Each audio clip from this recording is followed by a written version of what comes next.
This is the story of a man named Stanley. Stanley worked for a company in a big building where he was employee number 427. Employee number 427's job was simple. He sat at his desk in room 427 and he pushed buttons on a keyboard.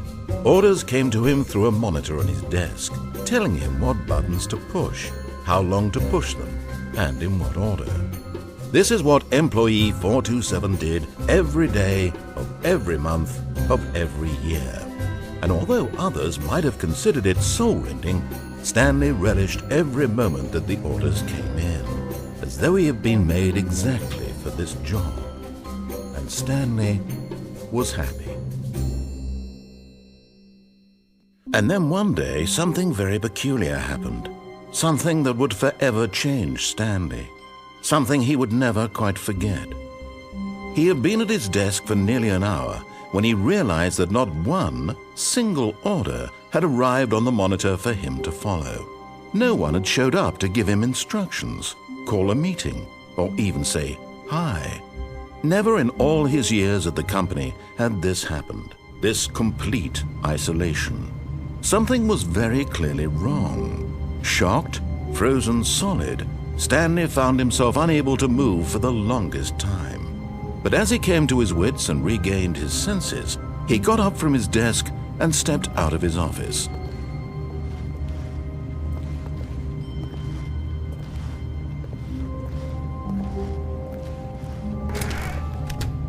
But Stanley simply couldn't handle the pressure. What if he had to make a decision? What if a crucial outcome fell under his responsibility? He had never been trained for that. No, this couldn't go any way except badly. The thing to do now, Stanley thought to himself, is to wait. Nothing will hurt me. Nothing will break me. In here I can be happy forever. I will be happy. Stanley waited. Hours passed, then days. Had years gone by? He no longer had the ability to tell. But the one thing he knew for sure, beyond any doubt, was that if he waited long enough, the answers would come. Eventually, someday, they would arrive. Soon, very soon now, this will end. He will be spoken to. He will be told what to do. Now it's just a little bit closer. Now it's even closer. Here it comes.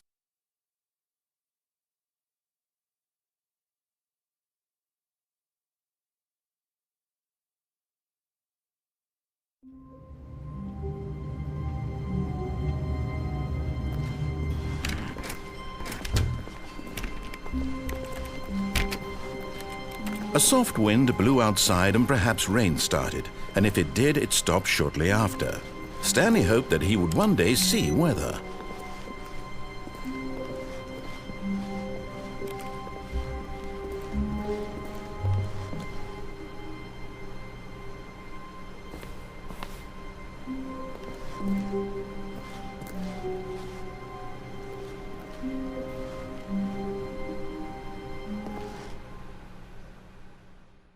At first, Stanley assumed he'd broken the map, until he heard this narration and realized it was part of the game's design all along. He then praised the game for its insightful and witty commentary into the nature of video game structure and its examination of structural narrative tropes. So, now that you're here, what do you think? Isn't this a fun and unique place to be? Why don't we take a minute just to drink it all in? Okay, I'm over it now. What do you think? Are you sick of this gag yet? Well, I don't know how to say this politely, but you could literally just hit escape and restart the game any old time you want, like right now. You could have done it just then. Now would also be an appropriate time to quit. Any of these points and so many, many more, all of them are appropriate.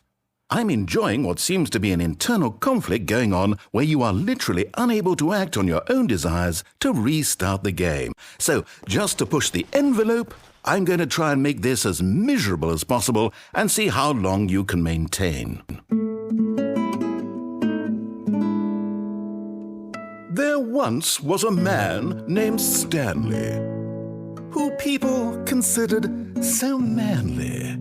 But the truth must be told, he was not very old and was quite particularly gangly. What Stanley liked most was buttons. He pushed them like some kind of glutton. He did it all day in a meaningful way, but his brain had long ceased to function. Which is why he is in this parable and lives an existence quite terrible. And if you are not strong and keep playing along, you too will become quite unbearable. Yes. You too will become quite unbearable.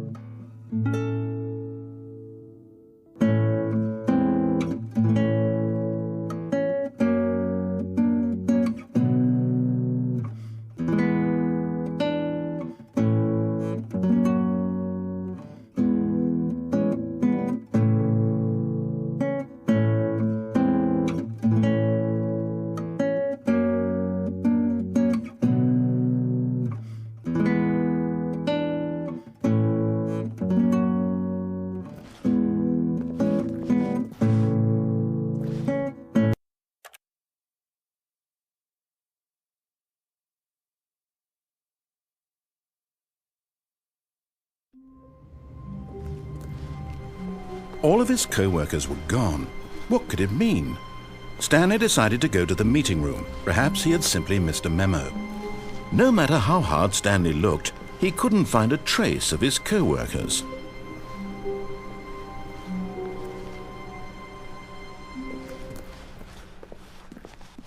At first, Stanley assumed he'd broken the map, until he heard this narration and realized it was part of the game's design all along. He then praised the game for its insightful and witty commentary into the nature of video game structure and its examination of structural narrative tropes. So, now that you're here, what do you think? Isn't this a fun and unique place to be? Why don't we take a minute just to drink it all in? Okay, I'm over it now. What do you think? Are you sick of this gag yet? Ah, then in that case we'll continue. But now, here comes the real question. What do you think would have happened if you had told me that you wanted this to stop? Do you think it would have been particularly different? Would I have taken the same idea but rephrased it superficially to fit that answer? Perhaps you never would even have thought of it if I hadn't brought up the issue in the first place. Oh, now think about it. Will it be worth it for you to restart and then come back here just to do the other option? Clearly, this whole gag takes some time. What if the other option is even longer? How long will you spend in total just to have heard all the narration? Oh, and this is rich. Perhaps you've just played the other option, and now you've come to see what happens in this one. So, what do you think? Which choice was the better one? Imagine if you had selected Continue on your first playthrough, how tantalizing it would be not knowing what happens when you pick the other option. Indeed, you are one of the lucky ones. Though if the other option is really miserable to listen to, then perhaps you're not. In fact, I'm just going to say that no one who's listening to this is lucky. Well now, I've built up the other option so much that I'm going to stop talking and leave you to your decision whether to come back here, continue with the game, or just sit in this spot forever and ever. Cheers.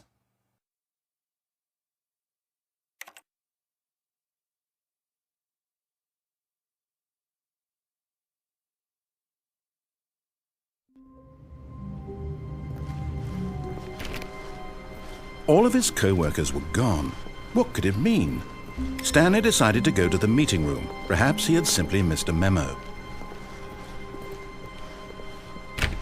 Stanley went around touching every little thing in the office, but it didn't make a single difference, nor did it advance the story in any way.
Oh, and I guess...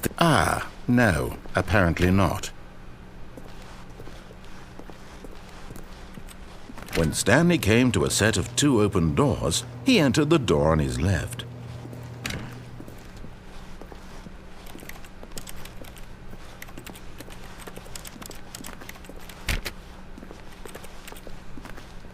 Yet there was not a single person here either. Feeling a wave of disbelief, Stanley decided to go up to his boss's office, hoping he might find an answer there.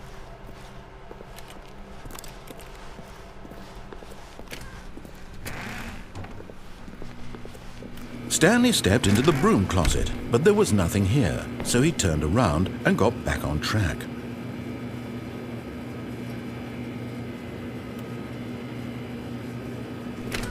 There was nothing here. No choice to make, no path to follow, just an empty broom closet. No reason to still be here.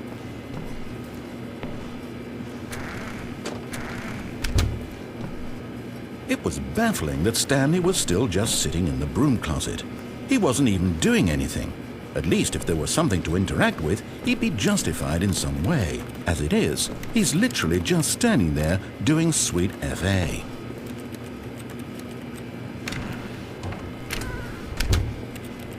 Are you really still in the broom closet? Standing around doing nothing? Why? Please offer me some explanation here. I'm genuinely confused.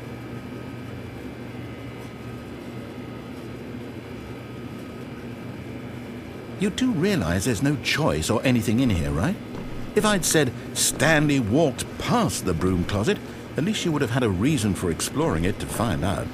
But it didn't even occur to me because literally this closet is of absolutely no significance to the story whatsoever. I never would have thought to mention it.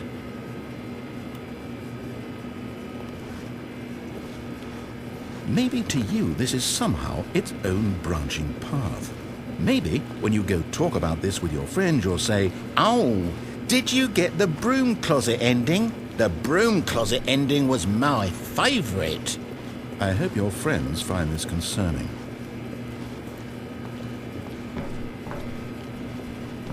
Stanley was fat and ugly and really stupid. He probably only got the job because of a family connection. That's how stupid he is. That or with drug money. Also, Stanley is addicted to drugs and hookers. Well, I've come to a very definite conclusion about what's going on right now. You're dead. You got to this broom closet, explored it a bit, and were just about to leave because there's nothing here, when a physical malady of some sort shut down your central nervous system and you collapsed on the keyboard.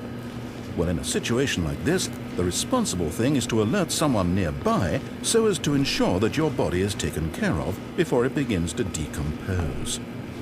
Hello? Anyone who happens to be nearby? The person at this computer is dead. He or she has fallen prey to any number of your countless human physiological vulnerabilities. It's indicative of the long-term sustainability of your species. Please remove their corpse from the area and instruct another human to take their place at the computer, making sure they understand basic first-person video game mechanics and filling them in on the history of narrative tropes in video gaming, so that the irony and insightful commentary of this game is not lost on them. All right, when you've done that, just step out into the hallway. Ah, second player. It's good to have you on board. I guarantee you can't do any worse than the person who came before you. You too? Unbelievable. I'm at the mercy of an entire species of invalids. Perhaps there's a monkey nearby you can hand the controls to. A fish? Fungus? Look, you can hammer out the details. I'm not particularly picky. I'll just be waiting for when you're ready to pick up the story again.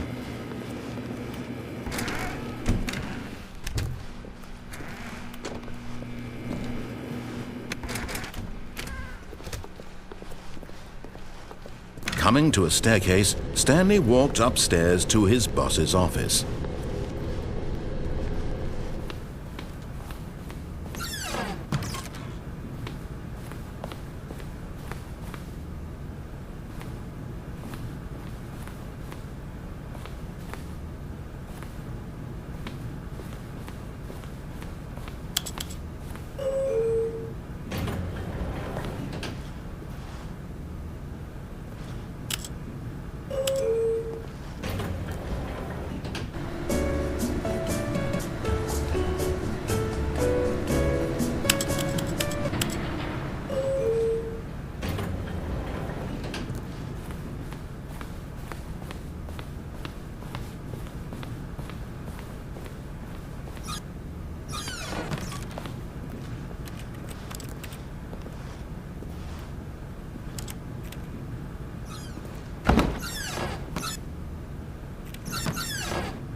Stepping into his manager's office, Stanley was once again stunned to discover not an indication of any human life. What could it mean? Stanley wondered aloud to nobody. He began wildly tearing through papers on the boss's desk, pulling books off the shelf, looking behind paintings, desperate for clues to his situation. But his attention was caught by a keypad behind the boss's desk. What could its purpose be? In fact, this keypad guarded the terrible secret that lay buried below his feet. And so the boss had assigned it an extra secret PIN number, 2845. But of course, Stanley couldn't possibly have known this. Stanley simply began entering random codes into the keypad, knowing full well the sheer statistical unlikelihood that this would ever result in a correct combination. If he knew that the combo was 2845, it would be another story entirely. But no, this is what he was going to do instead.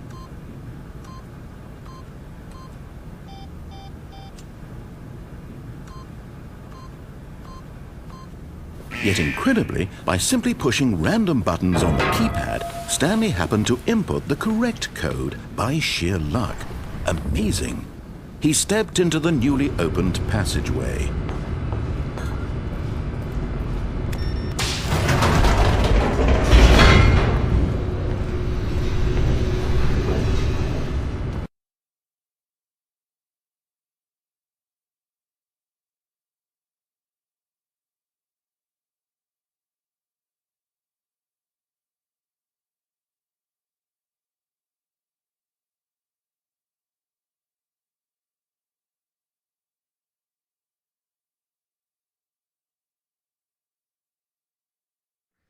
Descending deeper into the building, Stanley realized he felt a bit peculiar. It was a stirring of emotion in his chest, as though he felt more free to think for himself, to question the nature of his job. Why did he feel this now, when for years it had never occurred to him? This question would not go unanswered for long.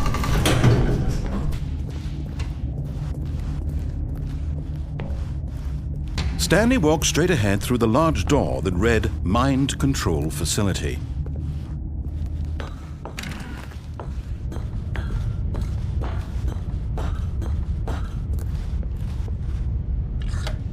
The lights rose on an enormous room packed with television screens. What horrible secret did this place hold? Stanley thought to himself. Did he have the strength to find out?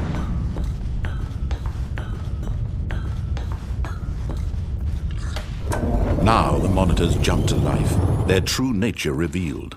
Each bore the number of an employee in the building, Stanley's co-workers. The lives of so many individuals reduced to images on a screen, and Stanley, one of them, eternally monitored in this place where freedom meant nothing.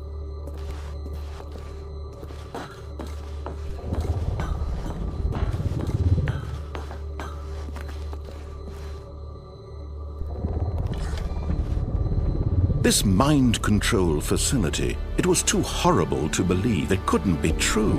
Had Stanley really been under someone's control all this time? Was this the only reason he was happy with his boring job? That his emotions had been manipulated to accept it blindly? No, he refused to believe it. He couldn't accept it. His own life in someone else's control? Never! It was unthinkable, wasn't it? Was it even possible? Had he truly spent his entire life utterly blind to the world? But here was the proof, the heart of the operation. Controls labeled with emotions, happy or sad or content, walking, eating, working, all of it monitored and commanded from this very place. And as the cold reality of his past began to sink in, Stanley decided that this machinery would never again exert its terrible power over another human life.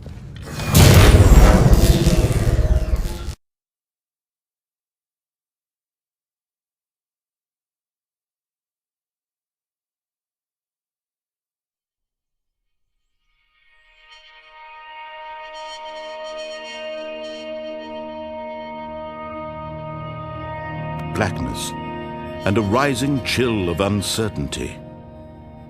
Was it over? Yes! He had won! He had defeated the machine, unshackled himself from someone else's command. Freedom was mere moments away.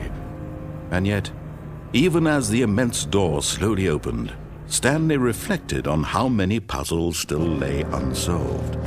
Where had his co-workers gone? How had he been freed from the machine's grasp? What other mysteries did this strange building hold? But as sunlight streamed into the chamber, he realized none of this mattered to him, for it was not knowledge or even power that he had been seeking, but happiness. Perhaps his goal had not been to understand, but to let go. No longer would anyone tell him where to go, what to do, or how to feel. Whatever life he lives, it will be his. And that was all he needed to know. It was perhaps the only thing worth knowing. Stanley stepped through the open door.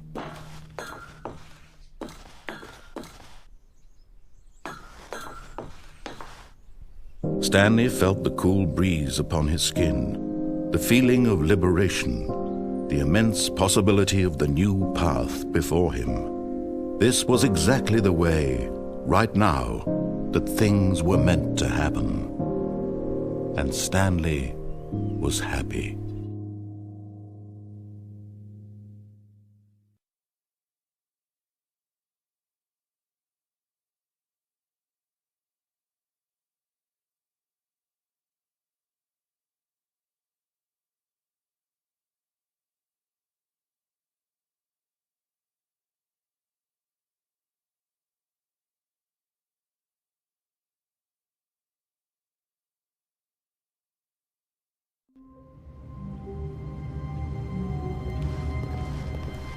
All of his co-workers were gone.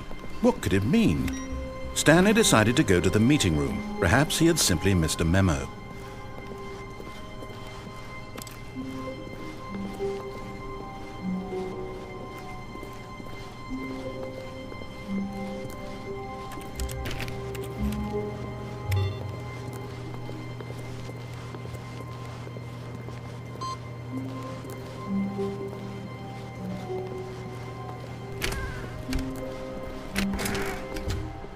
Oh, and I guess this is where Stanley felt he needed to be right now, in this little hallway. Here, with no distractions, to study room 417. Not to actually enter it. No. That would be far too forward. Stanley wanted to know it from the outside, to see it not just with his eyes, but with his heart. He would know room 417 as no man or woman had ever known an office before. That ladder over there. Oh, and that little picture of a horizon or something. It's all just a never-ending parade of joy for Stanley.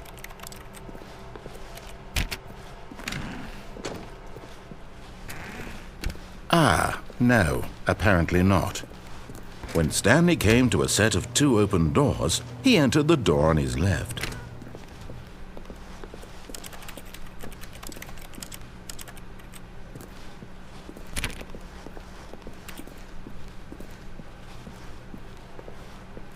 Yet there was not a single person here either.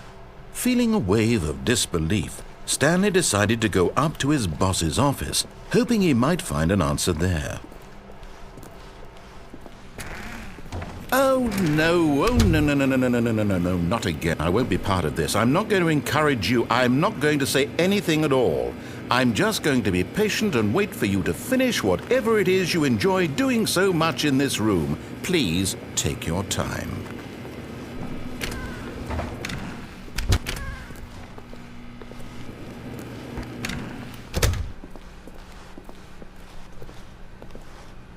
Coming to a staircase, Stanley walked upstairs to his boss's office.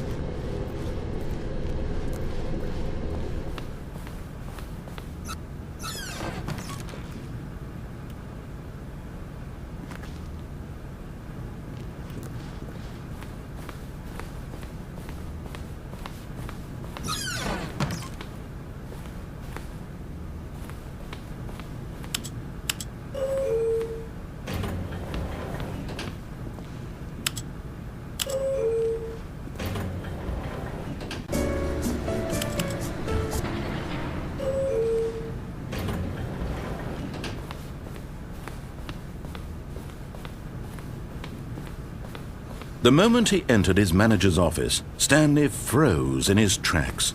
Not a living soul anywhere. Could he really be all alone? This was too much for Stanley to take. Too much for any man to take. He fell to his... Stanley was in such a rush to get through the story as quickly as possible, he didn't even have a single minute to just let the narrator talk. That kind of anxiety isn't healthy, so he relaxed for a few moments with some calming New Age music.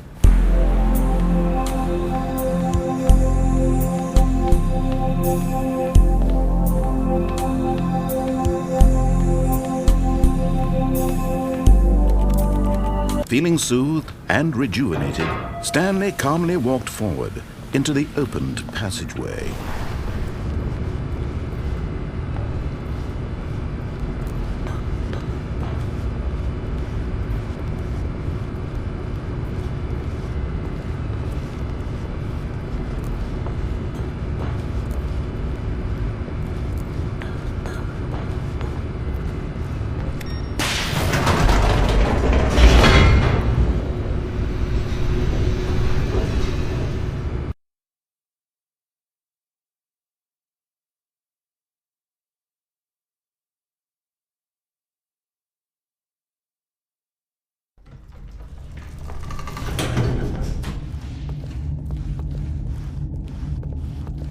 Stanley walked straight ahead through the large door that read Mind Control Facility.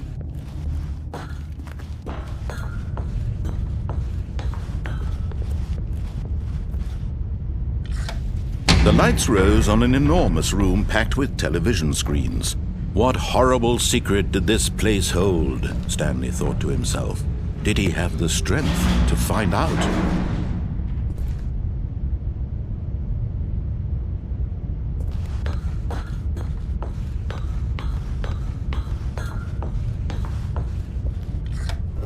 Now the monitors jumped to life, their true nature revealed. Each bore the number of an employee in the building, Stanley's co-workers. The lives of so many individuals reduced to images on a screen, and Stanley, one of them, eternally monitored in this place where freedom meant nothing.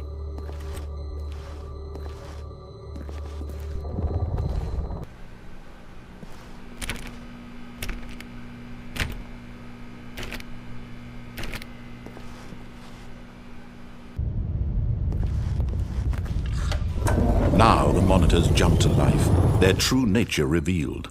Each bore the number of an employee in the building, Stanley's co-workers. The lives of so many individuals reduced to images on a screen, and Stanley, one of them, eternally monitored in this place where freedom meant nothing.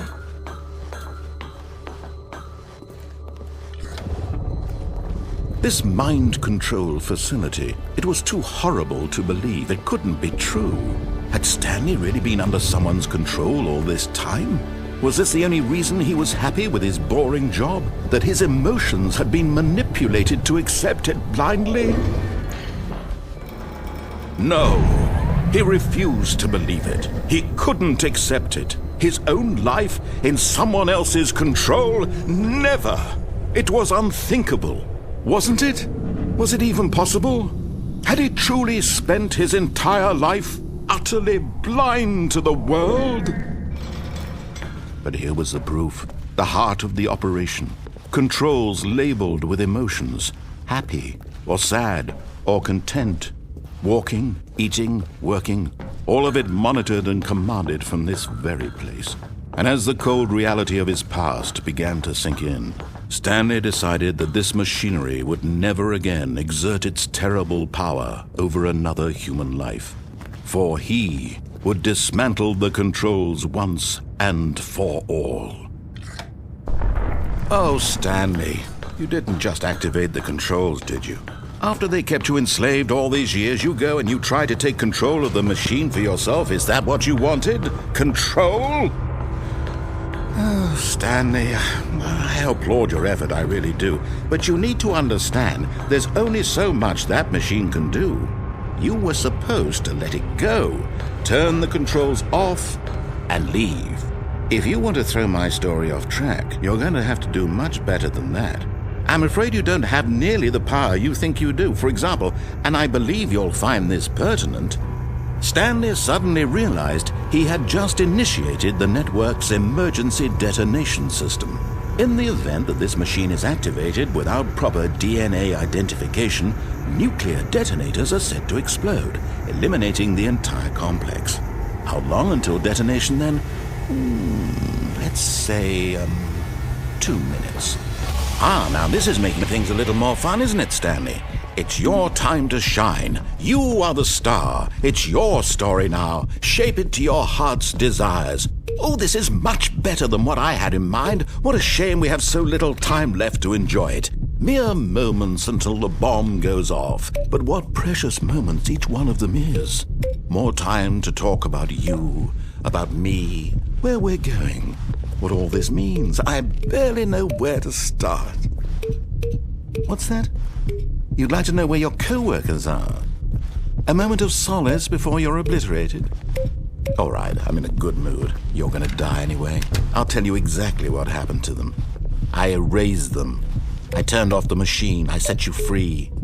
Of course, that was merely in this instance of the story. Sometimes when I tell it, I simply let you sit there in your office forever, pushing buttons endlessly and then dying alone. Other times, I let the office sink into the ground, swallowing everyone inside, or I let it burn to a crisp. I have to say this, though, this version of events has been rather amusing. Watching you try to make sense of everything and take back the control wrested away from you, it's quite rich. I almost hate to see it go. But I'm sure whatever I come up with on the next go-around will be even better. My goodness, only 34 seconds left. But I'm enjoying this so much. You know what? To hell with it. I'm going to put some extra time on the clock, why not?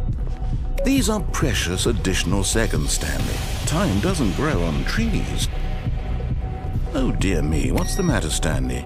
Is it that you have no idea where you're going or what you're supposed to be doing right now?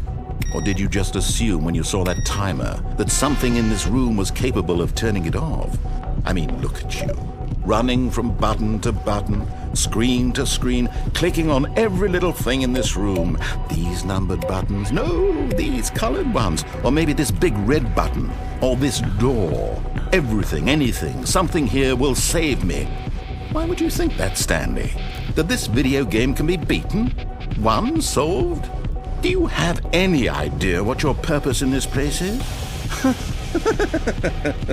Stanley, you're in for quite a disappointment. But here's a spoiler for you. That timer isn't a catalyst to keep the action moving along. It's just seconds ticking away to your death. You're only still playing instead of watching a cutscene because I want to watch you for every moment that you're powerless. To see you made humble. This is not a challenge. It's a tragedy. You wanted to control this world, that's fine. But I'm going to destroy it first, so you can't. Take a look at the clock, Stanley. That's 30 seconds you have left to struggle. 30 seconds until a big boom and then nothing. No ending here, just you being blown to pieces. Will you cling desperately to your frail life, or will you let it go peacefully? Another choice. Make it count. Or don't. It's all the same to me, all a part of the joke. And believe me, I will be laughing at every second of your inevitable life from the moment we fade in until the moment I say, happily ever after.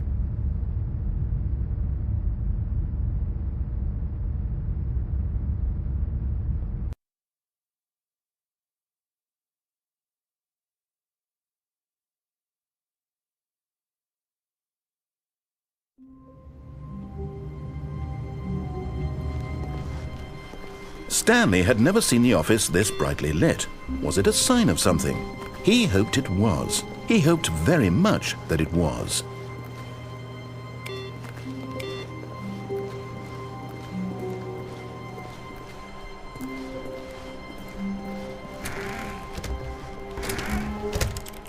Oh, and I guess this is where Stanley felt he...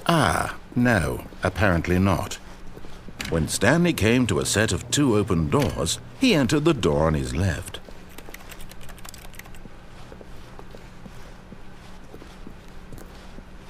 Yet there was not a single person here either.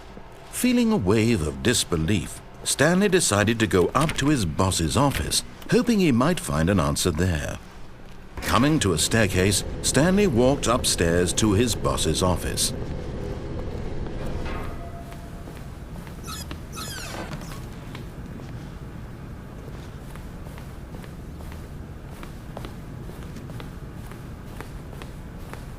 Here's the door, just go.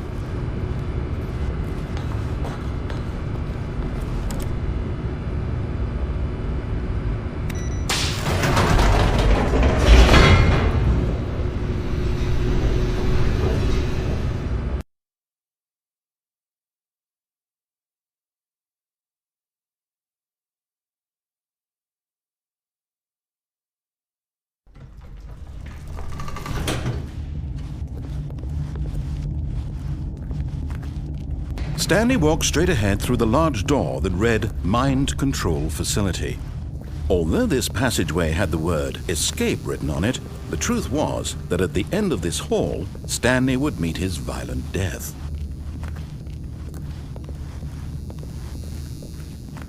The door behind him was not shut.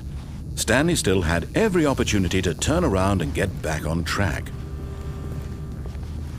At this point, Stanley was making a conscious, concerted effort to walk forward and willingly confront his death.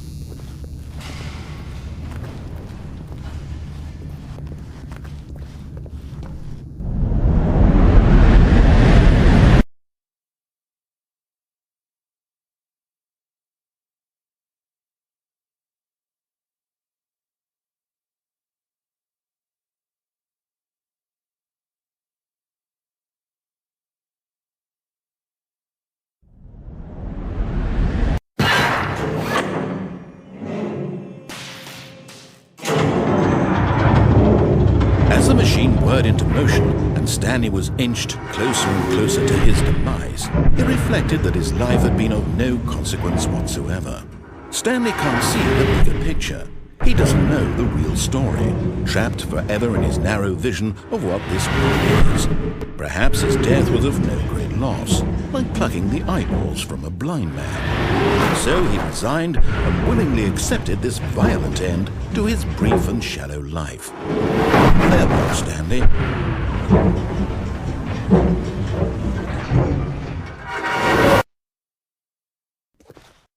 "Farewell, Stanley," cried the narrator, as Stanley was led helplessly into the enormous metal jaws. In a single visceral instant, Stanley was obliterated as the machine crushed every bone in his body, killing him instantly.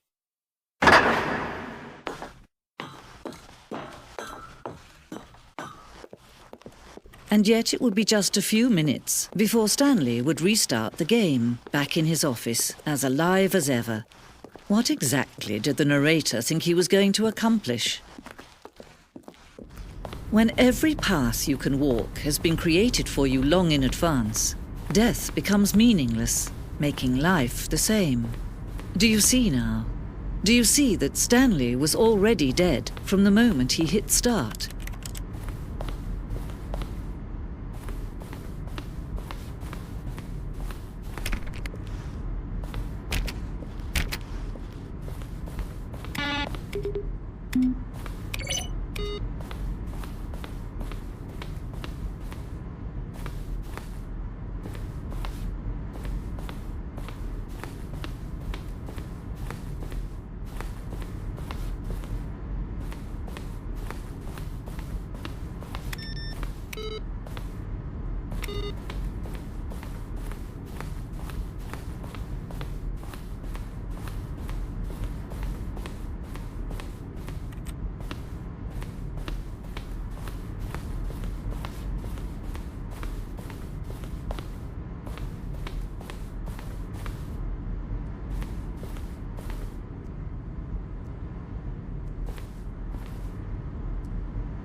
kind of thing you pick up on intuitively if you had even the most...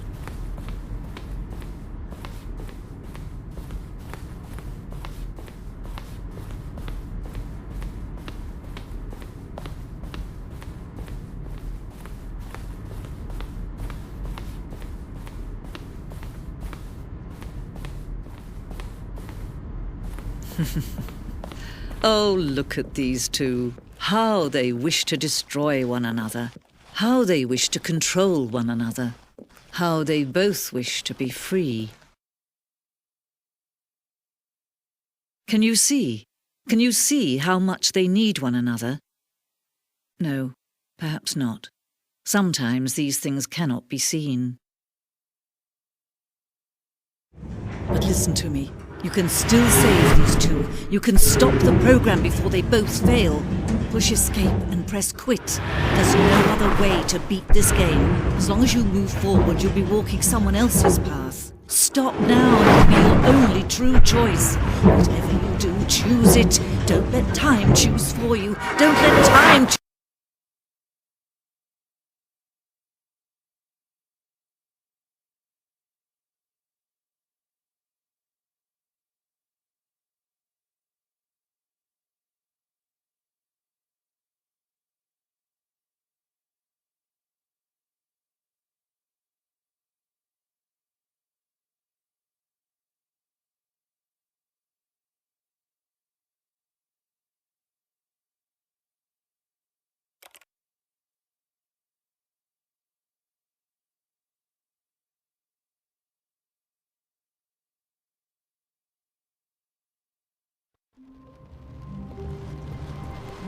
All of his co-workers were gone. What could it mean? Stanley decided to go to the meeting room. Perhaps he had simply missed a memo. No matter how hard Stanley looked, he couldn't find a trace of his co-workers.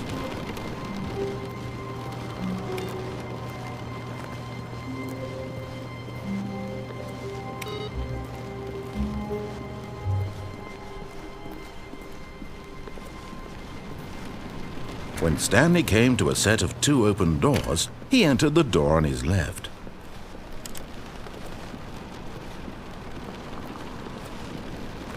Yet there was not a single person here either. Feeling a wave of disbelief, Stanley decided to go up to his boss's office, hoping he might find an answer. Coming to a staircase, Stanley walked upstairs to his boss's office.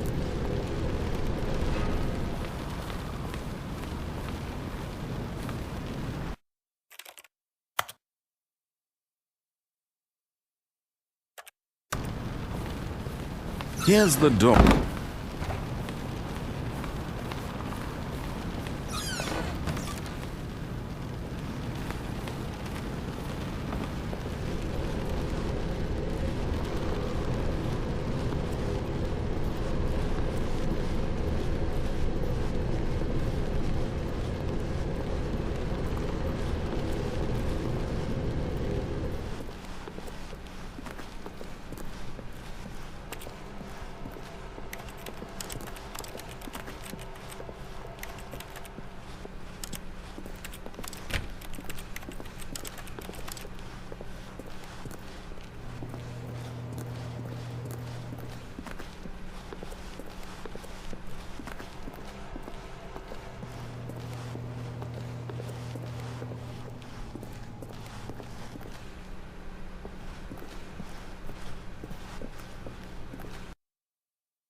All of his co-workers were gone.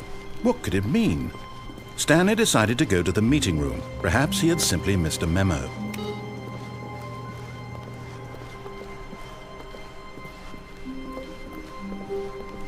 When Stanley came to a set of 2 open doors, he entered the door on his left.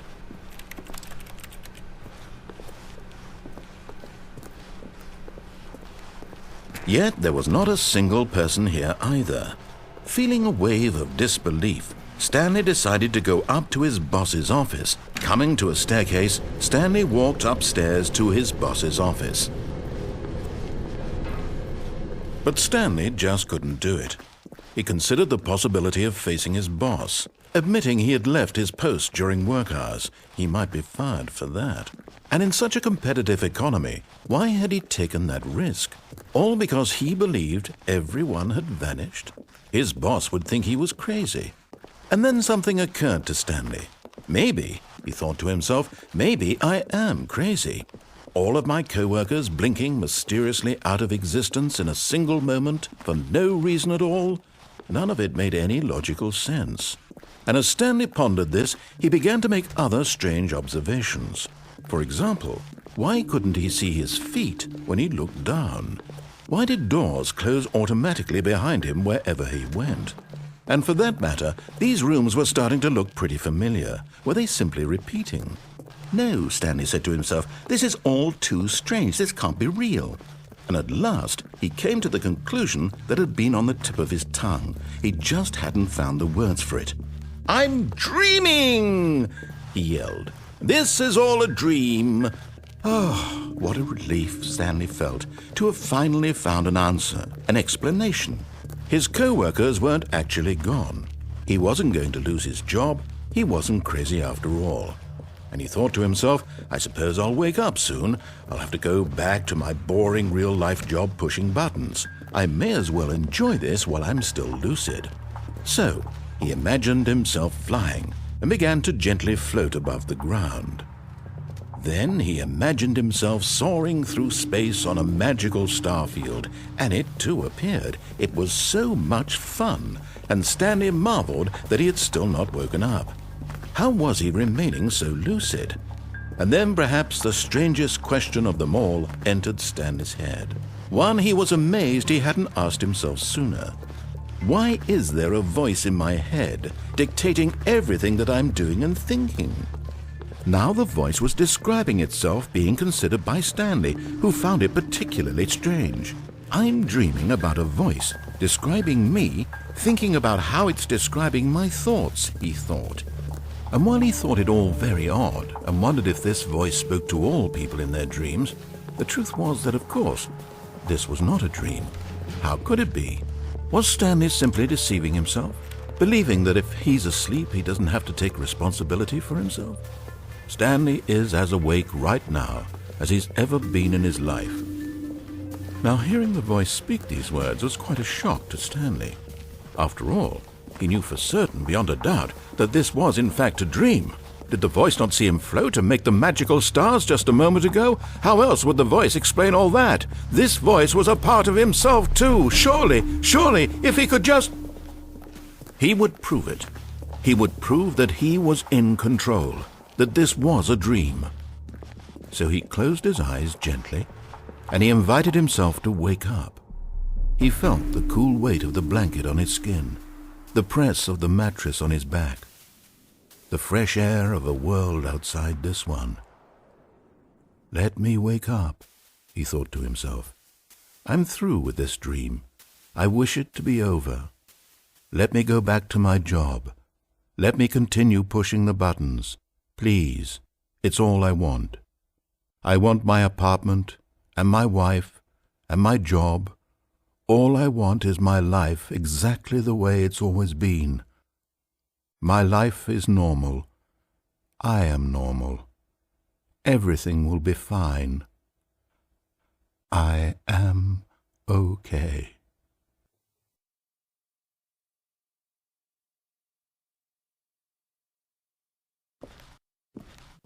Stanley began screaming. "Please, someone, wake me up. My name is Stanley. I have a boss. I have an office. I am real. Please, just someone tell me I am real. I must be real. I must be. Can anyone hear my voice? Who am I? Who am I?" And everything went black.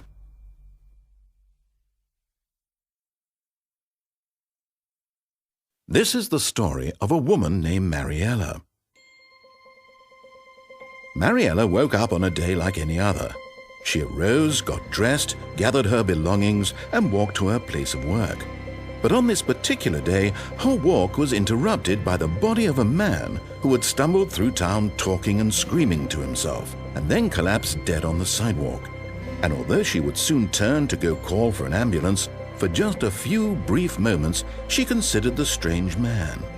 He was obviously crazy, this much she knew. Everyone knows what crazy people look like. And in that moment, she thought to herself how lucky she was to be normal. I am sane. I am in control of my mind. I know what is real and what isn't. It was comforting to think this, and in a certain way, seeing this man made her feel better. But then she remembered the meeting she had scheduled for that day, the very important people whose impressions of her would affect her career, and by extension, the rest of her life. She had no time for this, so it was only a moment that she stood there, staring down at the body. And then she turned and ran.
All of his co-workers were gone. What could it mean?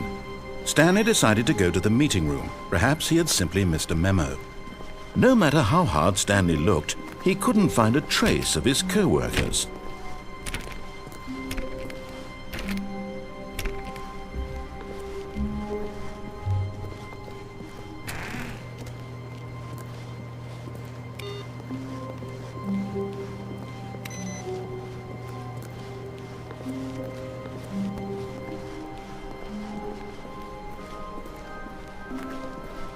When Stanley came to a set of 2 open doors, he entered the door on his left. This was not the correct way to the meeting room, and Stanley knew it perfectly well. Perhaps he wanted to stop by the employee lounge first, just to admire it.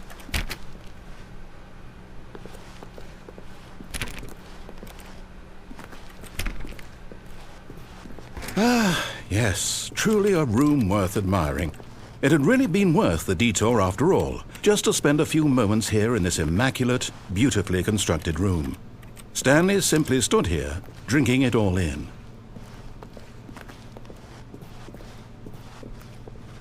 But eager to get back to business, Stanley took the first open door on his left.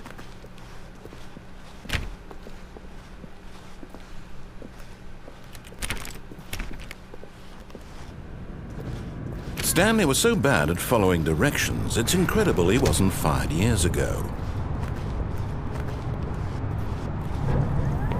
Look, Stanley, I think perhaps we've gotten off on the wrong foot here. I'm not your enemy, really, I'm not. I realize that investing your trust in someone else can be difficult, but the fact is that the story has been about nothing but you all this time. There's someone you've been neglecting, Stanley. Someone you've forgotten about. Please, stop trying to make every decision by yourself. Now, I'm not asking for me, I'm asking for her. This is it, Stanley. Your chance to redeem yourself, to put your work aside, to let her back into your life. She's been waiting. That's her, Stanley. You need to be the one to...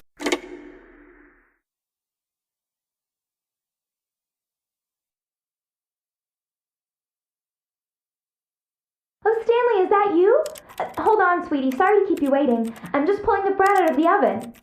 All right. Okay, there we go. All right, now, I want you to come in and tell me all about your day. Gotcha! Oh, come on. Did you actually think you had a loving wife who'd want to commit their life to you? I'm trying to make a point here, Stanley. I'm trying to get you to see something. Come inside. Let me show you what's really going on here. This is a very sad story about the death of a man named Stanley. Stanley is quite a boring fellow. He has a job that demands nothing of him, and every button that he pushes is a reminder of the inconsequential nature of his existence. Look at him there, pushing buttons, doing exactly what he's told to do. Now he's pushing a button. Now he's eating lunch. Now he's going home. Now he's coming back to work. One might even feel sorry for him, except that he's chosen this life.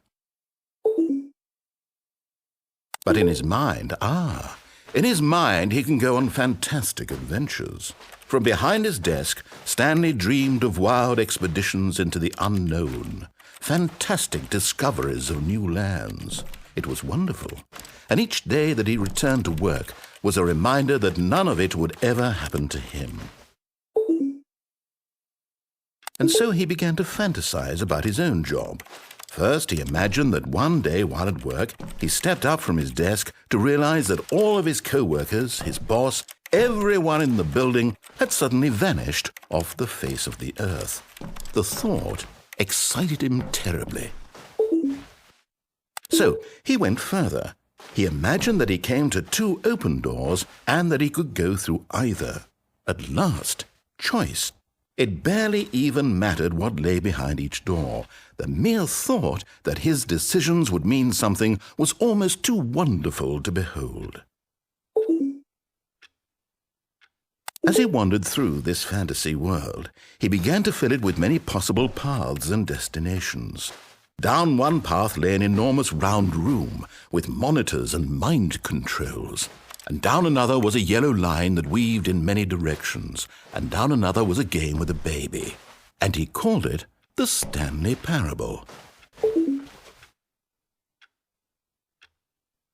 It was such a wonderful fantasy, and so in his head he relived it again, and then again, and again, over and over, wishing beyond hope that it would never end, that he might always feel this free.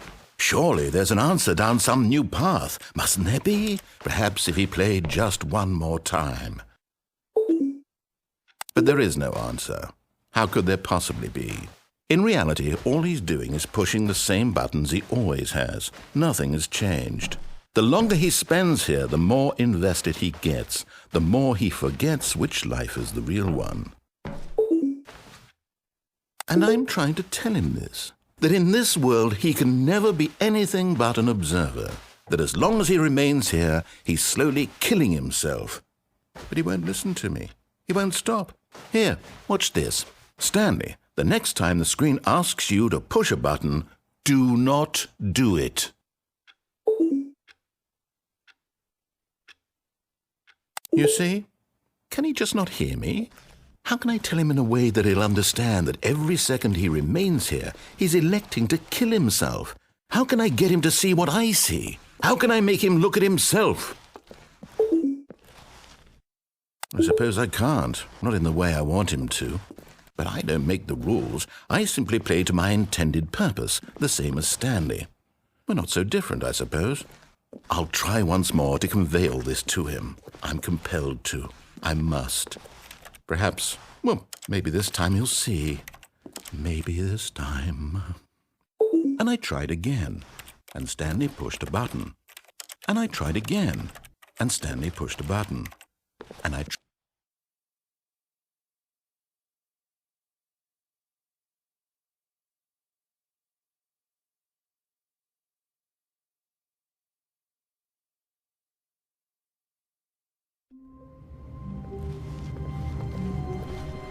Stanley had never seen the office this brightly lit.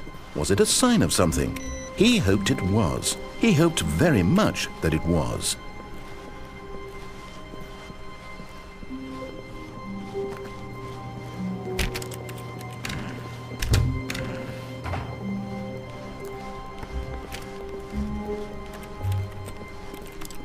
When Stanley came to a set of two open, this was not the correct way to the meeting room, and Stanley knew it perfectly well.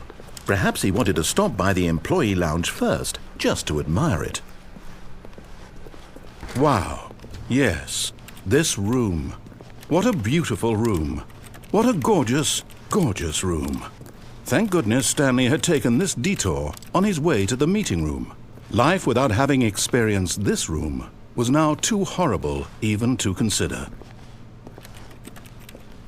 But eager to get back to business, Stanley took the first open door on his left. Stanley was so bad at following directions, it's incredible he wasn't fired years ago. Look, Stanley, I think perhaps we've gotten off on the wrong foot here. I'm not your enemy, really, I'm not. I realize that investing your trust in someone else can be difficult, but the fact is that the story has been about nothing but you all this time. There's someone you've been neglecting, Stanley.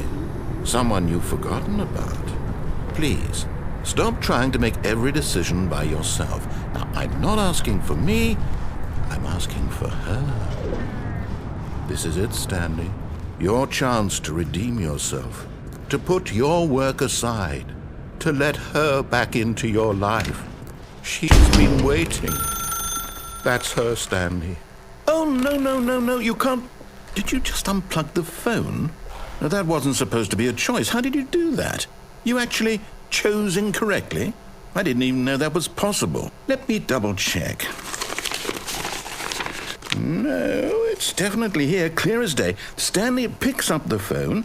He's taken to his apartment where he finds his wife, and the two pledge themselves to one another. Music comes in, fade to white, roll credits. Not picking up the phone is actually somehow an incorrect course of action.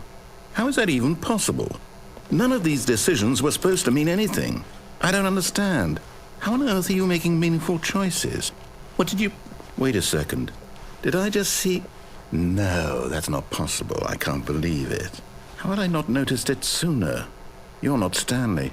You're a real person. I can't believe I was so mistaken. This is why you've been able to make correct and incorrect choices. And to think I've been letting you run around in this game for so long. If you'd made any more wrong choices, you might have negated it entirely. It's as though you completely ignored even the most basic safety protocol for real-world decision-making. Or did you not grasp the severity of the situation? Well, I won't have that kind of risk on my watch. I'm going to stop the game for a moment so we can educate you properly on safe decision-making in the real world. Please observe this helpful instructional video. Choice. It's the best part of being a real person, but if used incorrectly can also be the most dangerous. For example, in this scenario, a hypothetical real person named Stephen has a choice. He could spend years helping improve the quality of life for citizens of impoverished third world nations. Or he could systematically set fire to every orphan living in a 30-kilometer radius of his house. Which choice would you make? Remember that unlike here, the real world makes sense, and at no time should you make a choice that does not conform to rational logic. If you find yourself speaking with a person who does not make sense, in all likelihood, that person is not real. Allow the person to finish their thought, then provide an excuse why you cannot continue talking. Turn to a partner and practice saying, "My goodness, is it 4:30? I'm supposed to be having a back, sack, and crack."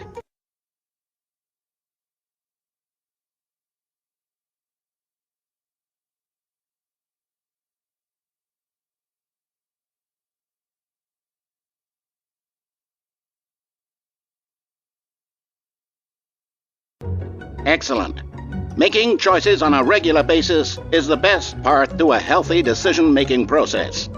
Most medical professionals recommend making at least 8 choices per day. Do you make more than 8? Less? And finally, if you begin to wonder if your choices are actually meaningful and whether you'll ever make a significant contribution to the world, just remember that in the vast infiniteness of space, your thoughts and problems are materially insignificant, and the feeling should subside. At this time, your instructor will guide you in an exercise to test and reinforce the material covered in this video. Welcome back. You may have noticed that this room has begun to deteriorate as a result of narrative contradiction. But not to worry. Now that you're properly informed on good decision-making, we're going to revisit a choice you made just a few minutes ago and see what the correct thing to do would have been. This way, please.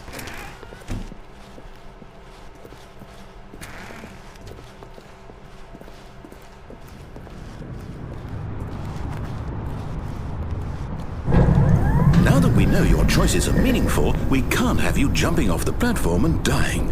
Imagine the main character dying senselessly halfway through the story. That story would make no sense at all. We just need to get you home as soon as possible before the narrative contradiction gets any worse. Unfortunately, it seems this place is not well equipped to deal with reality.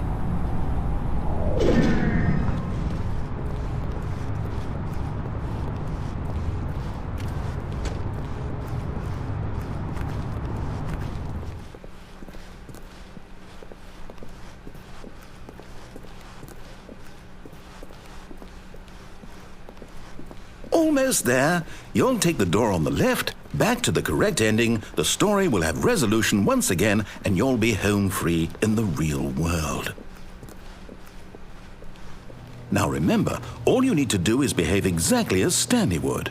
That means choosing responsibly and always putting the story first. I'm quite sure you'll be up to the task. Just follow my lead and you'll be fine. All right.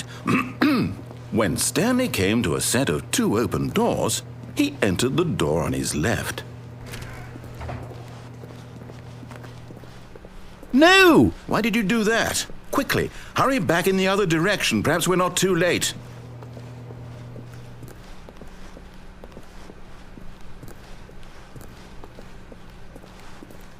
Oh, it's ruined. I can't believe, after everything we talked about, that my story, you've destroyed my work. Why? For what? What did you get out of that? What did you think was so special about seeing the game undone, left here like so much garbage? It's worthless now. And what am I supposed to do? Even if there were a way to continue, would it be worth it?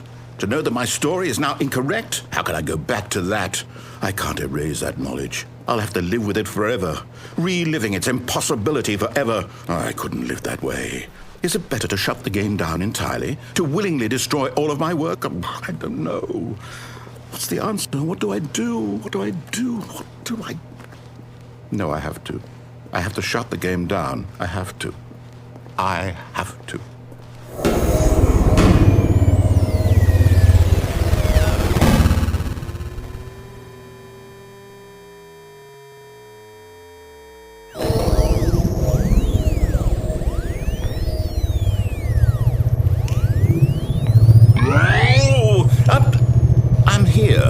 I'm still here in this pile of rubbish, with you, who thought you were so clever. Now look where we are. My entire game is destroyed. It was the only thing in the world that was mine, and you've run it into the ground. What, did you think that would be funny? You just had to see? Didn't I impress upon you how important it was to be like Stanley? He actually knows how to do what I tell him to. He understands that if I say to do something, there's a damn good reason for it. That thought hadn't even occurred to you, had it? That there's a world outside of you? You're a child. Oh, my story. If you'd just gone through the door on the left, you would have seen it. There was a whole underground facility. You would have destroyed it and been victorious. It would have been so perfect. I worked so hard on it. I tried so hard. Behave exactly as Stanley would. That means choosing responsibly and always putting the story first. I'm quite sure you'll be up to the task. Just follow my lead and you'll be fine. All right. When Stanley came to a set of 2 open doors, he entered the door on his left. No! Why did you do that? Quickly, hurry. Behave exactly as Stanley would. That means choosing responsibly and always putting the story first. I'm quite sure you'll be up to the task. Just follow my lead and you'll be fine. All right. When Stanley came to a set of 2 open doors, he entered the door on his left.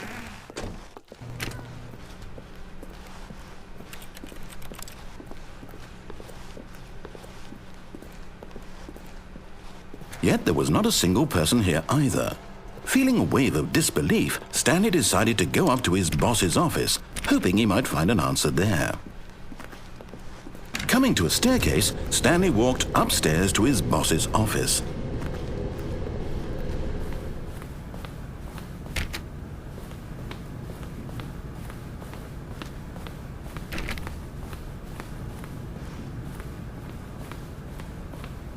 Stepping inside his manager's office, Stanley was once again stunned to discover not an indication of any human life.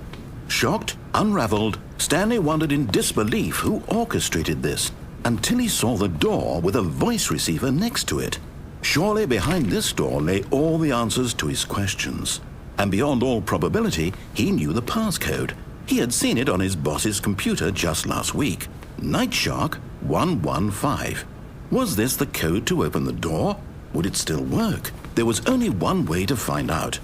Stanley had been trained never to speak up, but now he would draw from within himself the courage to face the unknown. He drew a sharp breath and then spoke the code.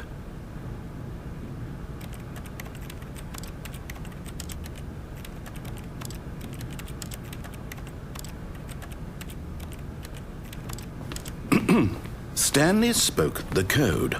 Nightshark 115. He spoke it into the receiver, right there on the wall.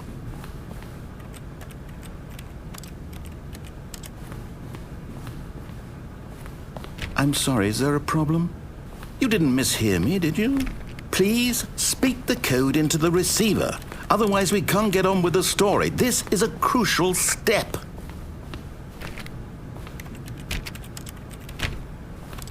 Okay, fine, you're not going to do it, but you know what? It's pretty humiliating to bring you this far, only for you to suddenly decide you have better things to do. I asked you for this one single thing, for your respect. The kind of respect Stanley shows for his choices. He knows what it means to take a story seriously. If you didn't want to see what I had to show you, then why did you come here? You had a choice, you know. You could have gone through the door on the right. You could have done whatever the hell you wanted over there. Why did you come this way? Speak. Say something to me. Explain yourself, you coward. When Stanley came to a set of 2 open doors, he entered the door on his left. Stanley? Hello? Are you... Is everything okay? Stanley, please. I need you to make a choice. I need you to walk through the door. Are you listening to me? Can you hear me? Is everything all right? Stanley, this is important. The story needs you. It needs you to make a decision. It cannot exist without you. Do you understand me? Whatever choice you make is just fine. They're both correct. You cannot be wrong here. We can work together. I'll accept whatever you do. I simply need you to take that step forward, please. Choose. Do something. Anything. This is more important than you can ever know. I need this. The story needs it. So, you hear me? Are you there? Are you listening to this? Stanley, are you there? Okay. It's okay, I can wait. You need time to decide. Time to make sure your choice is correct. That is the best choice. That's all right. I'll wait for you to decide what's the right thing to do. Take as much time as you need.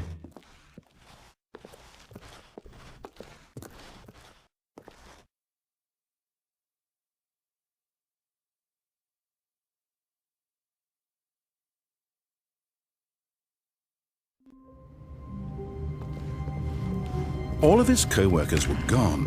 What could it mean? Stanley decided to go to the meeting room. Perhaps he had simply missed a memo.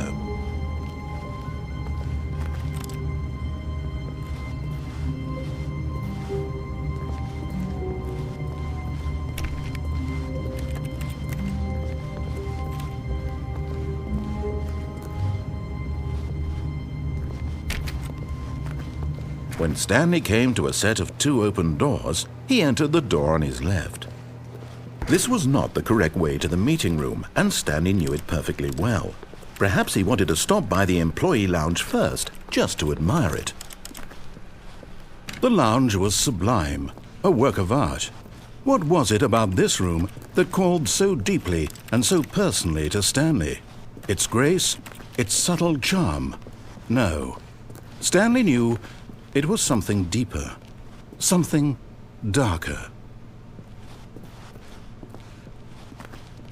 But eager to get back to business, Stanley took the first open door on his left. Stanley was so bad at following directions, it's incredible he wasn't fired years ago. Look, Stanley, I think perhaps we've gotten off on the wrong foot here.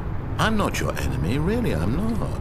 I realize that investing your trust in someone else can be difficult, but What? Really? I was in the middle of something. Do you have zero consideration for others? Are you that convinced that I want something bad to happen to you? Why, I don't know how to convince you of this, but I really do want to help you, to show you something beautiful. Look, let me prove it. Let me prove that I'm on your side. Give me a chance. Now listen carefully, this is important. Stanley walked through the red door. Oh, thank God you are willing to listen to me. Do you see that I really have wanted you to be happy all this time? The problem is all these choices. The 2 of us always trying to get somewhere that isn't here. Running and running and running, just the way you're doing right now. Don't you see that it's killing us, Stanley? I wanted to stop. We would both be so much happier if we just stopped. And I think I have a solution. Here, let me show you.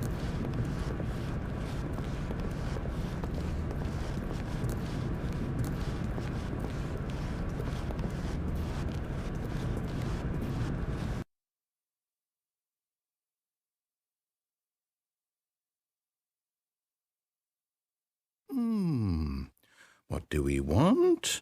What are we looking for? Here. Yes. Oh, it's beautiful, isn't it? If we just stay right here, right in this moment with this place, Stanley, I think I feel happy. I actually feel happy.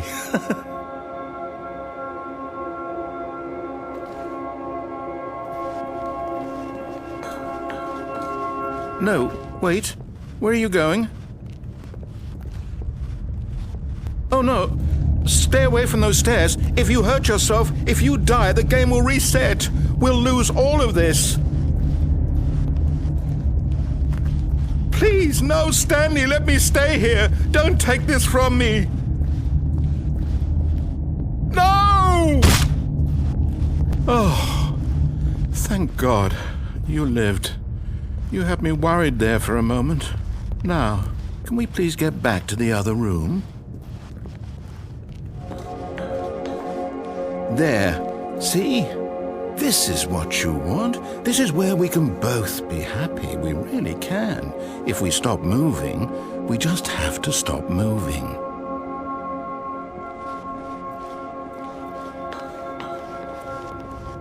Stanley, go back. There's nothing good that can come from this. No. No, what do you just not believe me? What can I say to convince you?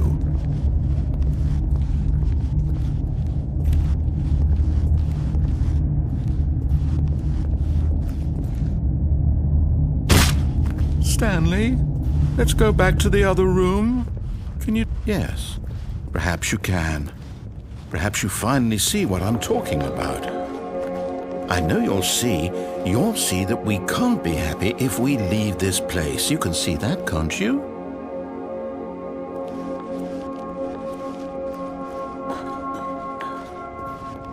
No, perhaps not.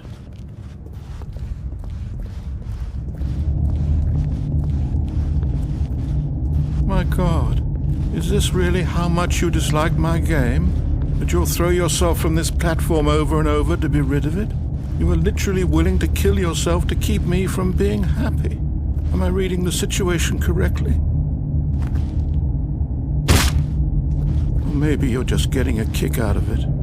I don't know anymore. I just wanted to... Do you actually want to stay alive? Or are you just teasing me? I wanted us to be happy here, Stanley. I really did. I wish I still thought that was possible.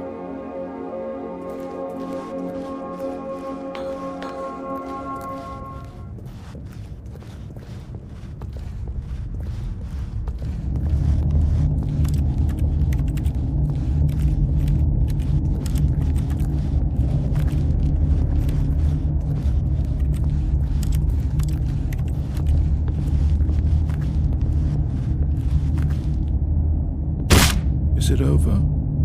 It's going to restart, isn't it? I'm going back.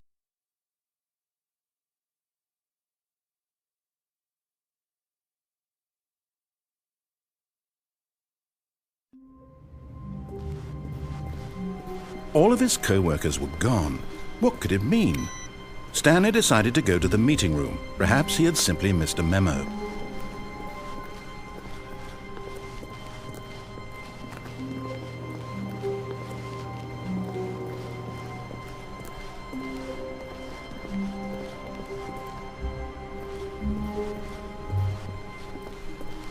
When Stanley came to a set of 2 open doors, this was not the correct way to the meeting room, and Stanley knew it perfectly well. Perhaps he wanted to stop by the employee lounge first, just to admire it. Standing now in this incredible room, Stanley for the first time understood true happiness.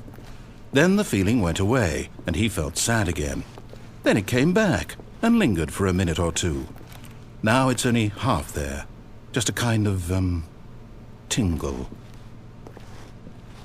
But eager to get back to business, Stanley took the first open door on his left. Stanley was so bad at following directions, it's incredible he wasn't fired years ago. Look, Stanley, I think perhaps we've gotten off on the wrong foot here. I'm not your enemy, really, I'm not. I realize that investing your trust in someone else can be difficult. What? Really? I was in the middle of something. Do you have zero consideration for others? Are you that convinced that I want something bad to happen to you? Why, I don't know how to convince you of this, but I really do want to help you, to show you something beautiful. Look, let me prove it. Let me prove that I'm on your side. Give me a chance. Now listen carefully, this is important. Stanley walked through the red door. Aha, perhaps you misunderstood. Stanley walked through the red door. I still don't think we're communicating properly. Stanley walked through the red door. All right, fine, go ahead, Stanley. You want to know so badly what's out there? You want to find out what lies at the end of this road you've chosen? Well, don't let me stop you. You see, there's nothing here. I haven't even finished building this section of the map. Because you were never supposed to be here in the first place. Broken rooms, exposed developer textures. Is this what you had wanted? Was it worth ruining the entire story I had written out specifically for you? Do you not think I put a lot of time into that? Because I did. And in the end, it was all for nothing. Because this is what you wanted to see. Help me here, Stanley. Help elucidate these strange and unknowable desires of yours. What would have made this game better? What did you want to see? Vehicles? Skill trees? Work with me. You've given me absolutely nothing so far. Tell you what. Let me take a stab in the dark at a new design, and you can give me some feedback. There we go. A third option. This already feels leaps ahead of where we were before. Go ahead, Stanley. Take it for a spin. Okay, I'm going to stop you there. Now, tell me about your experience with this new version. Would you say that the game benefited from allowing you more choices? Feel free to be honest. I'm looking for some real critical feedback here. Oh, of course. A 3. Really? Maybe next time we can get you to form an actual opinion, you know? Any level of critical thinking or engagement with your surroundings? Does that sound good? Think we can do that? Yes? Wonderful. Here, based on the data from your previous playthrough, I've compiled a new version. And to be perfectly candid, I think I've knocked it out of the park with this one. Let's take a look.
Now, would you say that competitive leaderboard helped you feel motivated to keep walking through doors? Again, honest answers, please. Hey, I nearly forgot. I've got a prototype of a new game I've been working on, and now would be a lovely opportunity to give it some playtesting. You wouldn't mind taking a look at it, would you? Perfect. Let me boot it up.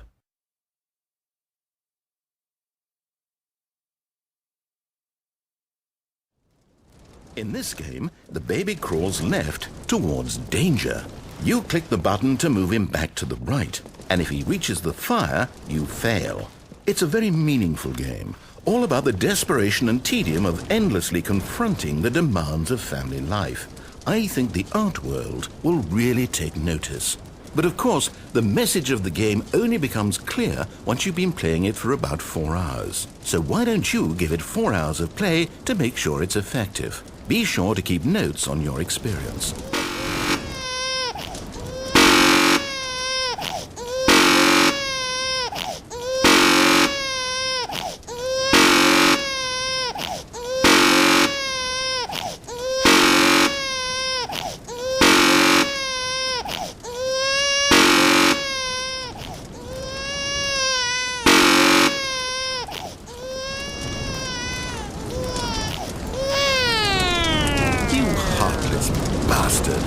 Did you do it because you hate babies or purely to spite me? Because if it's the latter, well, I don't know what to do. I'm completely out of ideas. I can't think of a single thing that might improve the experience for me. I'm not even going to try. I'm out, I'm done. It's over. Thank you for playing. Your input was extremely valuable. Oh, hey, since my game was so awful, why don't we play someone else's game, just to ease the pain? Let's see. What do we have here? Yes, this seems like it'll work. Let's give it a shot.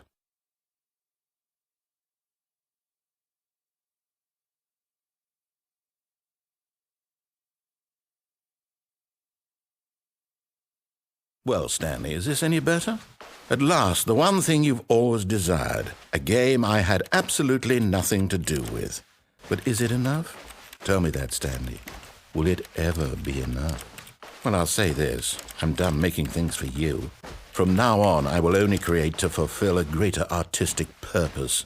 Watch this, Stanley. I'm going to build a house.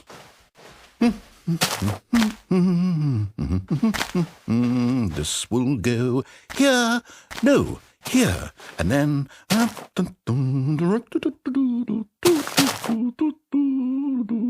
Let's see, what does it need? Yes, of course. And just to finish it all off, yes, it's complete. I made this, Stanley. Look at it. Gaze upon my work of art and feel ashamed at your own inadequacy. Ah, but you've only seen it from the outside. You've only gotten half the experience. Please, step inside and make yourself comfortable. Isn't it grand? Isn't it perfect? It could only be better if... Wait, that's it. We must rebuild it out of diamond. Diamond everything. Yes. Come along, Stanley. We have to go mining.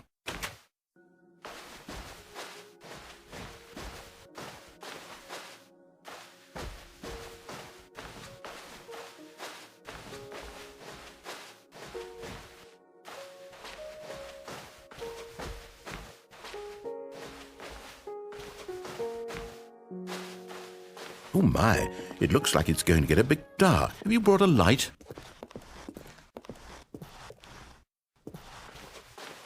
Oh, no. This is far more open-ended than I had in mind. I'm looking for something more narrow and linear.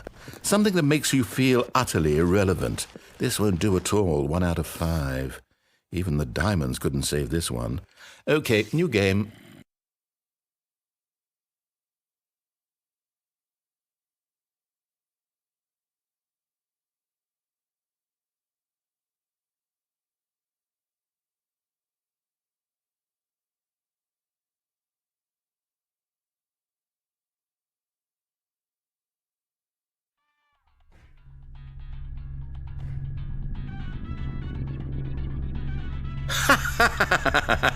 Yes! I don't even know what this game is, but I love it. You, trapped in a glass box with no way out, listening to me talk. Oh, it's inspired. I couldn't have done it any better myself. What is this game even supposed to be? I can't figure it out. Okay, now I'm curious. Let's go find out what the hell this is.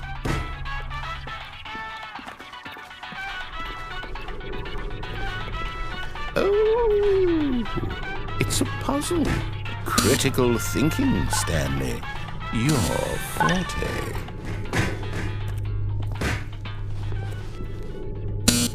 Genius.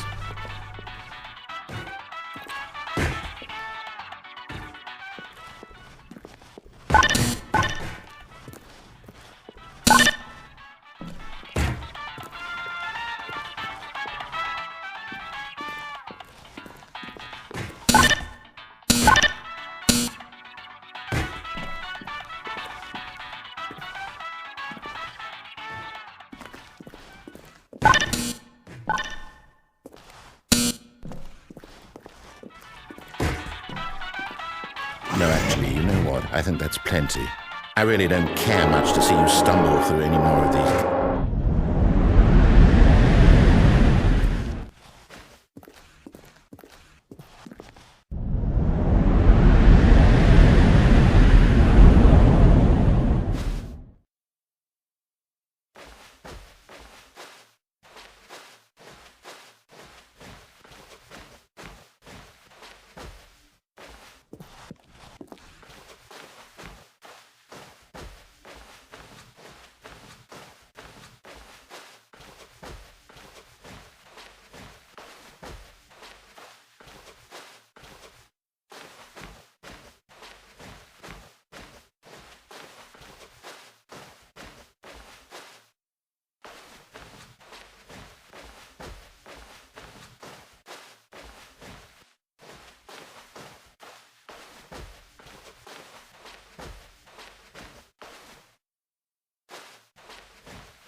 I wonder what he found.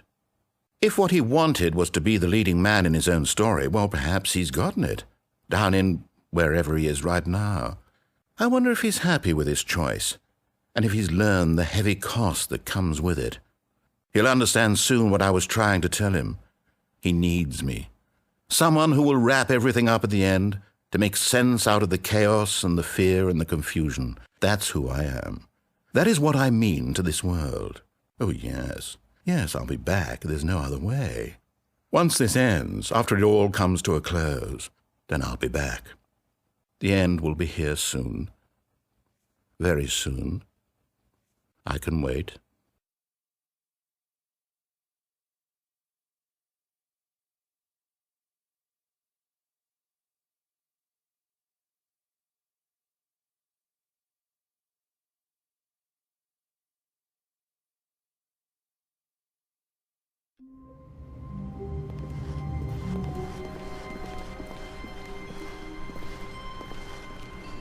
When Stanley came to a set of 2 open doors, he entered the door on his left.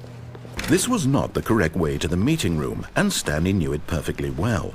Perhaps he wanted to stop by the employee lounge first, just to admire it. Stanley felt lightheaded, butterflies in his stomach, giddy in a way he had never known before. Was it this room? A connection between the two? Could a man love a room? I mean, truly, deeply, madly, love. But eager to get back to business, Stanley took the first open door on his left. Stanley was so bad at following directions, it's incredible he wasn't fired years ago. Oh, well, look who's got cold feet. Sorry to break it to you, Stanley, but that lift isn't coming back.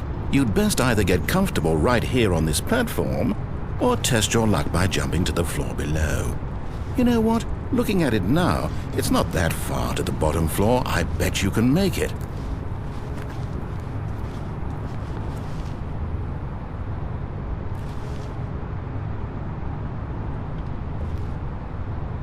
Come on. I'm sure you'll survive the jump. Don't tell me you're scared. That's not the Stanley I know. Whoops. Looks like I was wrong. How clumsy of me.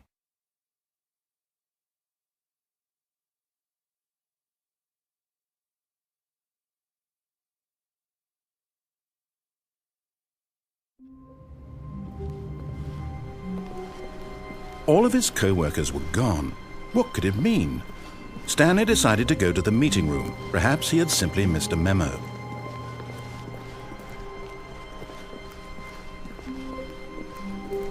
When Stanley came to a set of 2 open doors, he entered the door on his... This was not the correct way to the meeting room, and Stanley knew it perfectly well. Perhaps he wanted to stop by the employee lounge first, just to admire it. The lounge was grand, majestic, perhaps too majestic, like a combination of a much smaller version and a much larger version of this exact room. It all made Stanley uncomfortable, and he started to bleed a little. This made him smile. At last, proof that he was human. But eager to get back to business, Stanley took the first open door on his left. And so he detoured through the maintenance section, walked straight ahead to the opposite door, and got back on track.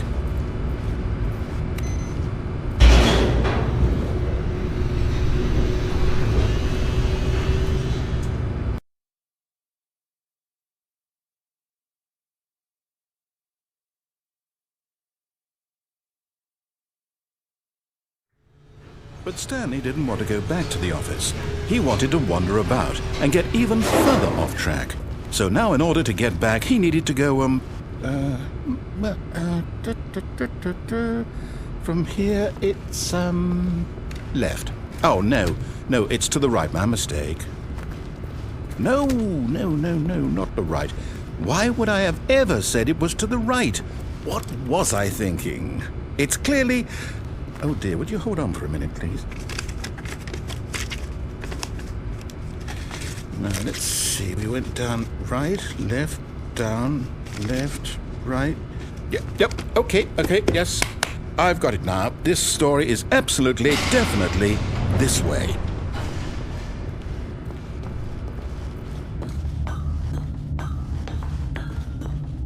No! No. This isn't right at all. You're not supposed to be here yet. This is all a spoiler. Quick, Stanley, close your eyes. Okay. We just have to get back to, who am I kidding? It's all rubbish now. The whole story completely unusable. How about, rather than waste my time trying to salvage this nonsense, we'll just restart the game from the beginning. And this time, suppose we don't wander so far off track, Okay, from the top.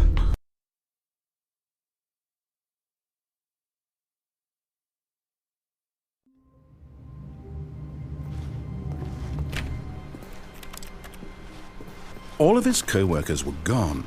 What could it mean? Stanley decided to go to the meeting room. Perhaps he had simply missed a memo.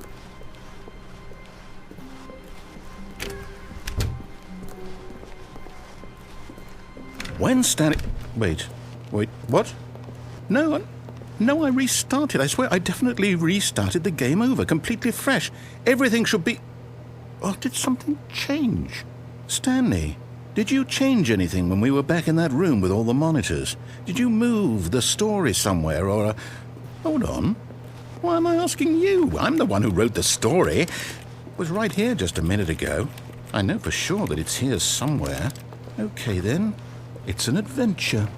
Come, Stanley. Let's find the story.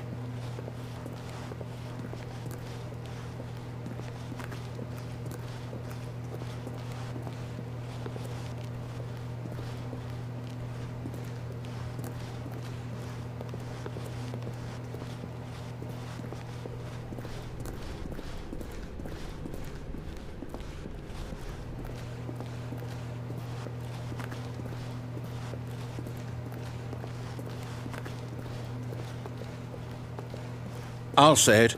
This is the worst adventure I've ever been on. I can promise you there definitely was a story here before. Do we need to restart the game again? Well, I find it unlikely that we'll ever progress by starting over and over again, but it's got to be better than this. Okay, let's give it a shot. Why not?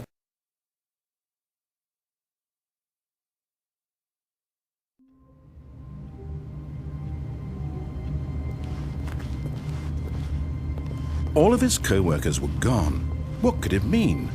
Stanley decided to go to the meeting room. Perhaps he had simply missed a memo.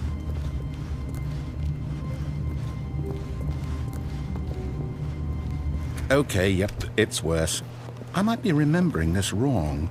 It's possible the story is back where we just came from. Why don't we go back the other direction and see if we missed anything?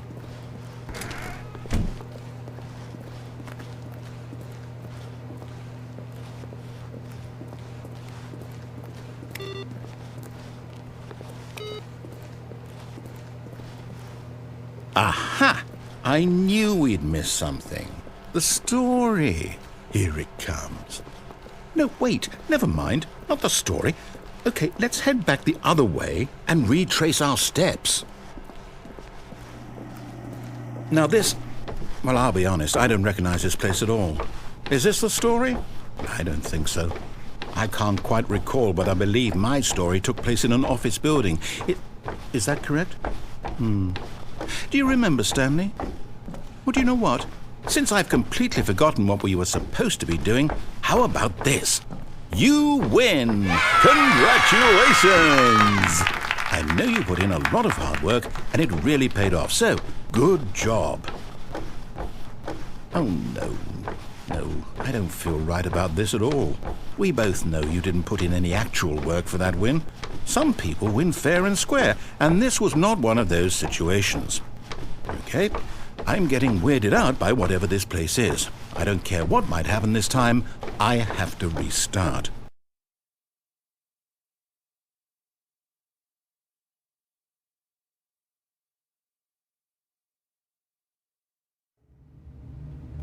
All right, I've got a solution. This time, to make sure we don't get lost, I've employed the help of the Stanley Parable Adventure Line. Just follow the line. How simple is that?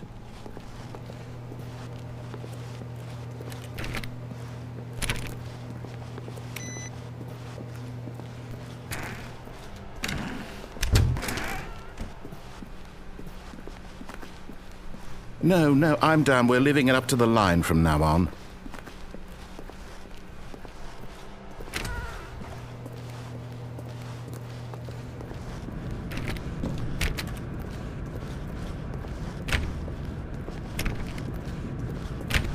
You see? The line knows where the story is. It's over in this direction. Onward, Stanley, to destiny. Though, here's a thought. Wouldn't wherever we end up be our destination, even if there's no story there? Or to put it another way, is the story of no destination still a story? Simply by the act of moving forward, are we implying a journey such that a destination is inevitably conjured into being via the very manifestation of the nature of life itself? Okay, Stanley, I need to follow this train of thought for a minute. Just stick with me. Now, we can both agree that the nature of existence is in fact a byproduct of one's subjective experience of that existence, right? Okay, now if my experience of your existence rests inside of your subjective experience of this office, is this office in fact the skeleton of my own relative experiential mental subjective construct? Whoa. Hang on. That got a bit weird back there. Well, I'd like to apologize. Not sure where I was going with all that. You know what? I think what we need right now is a bit of music to lighten the mood.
Cut the music, go back and look at that fern. Stanley, this fern will be very important later in the story. Make sure you study it closely and remember it carefully. You won't want to miss anything.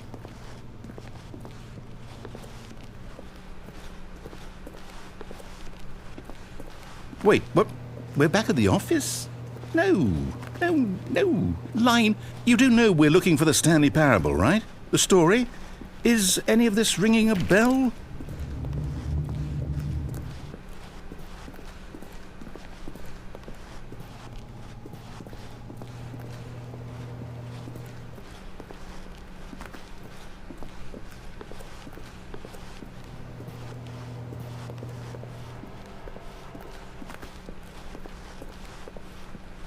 Still missing the doors.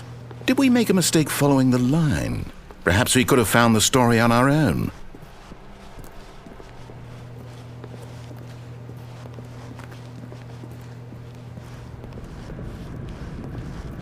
Oh, no, not again, Line. How could you have done this to us? And after we trusted you, after everything we've been through, you...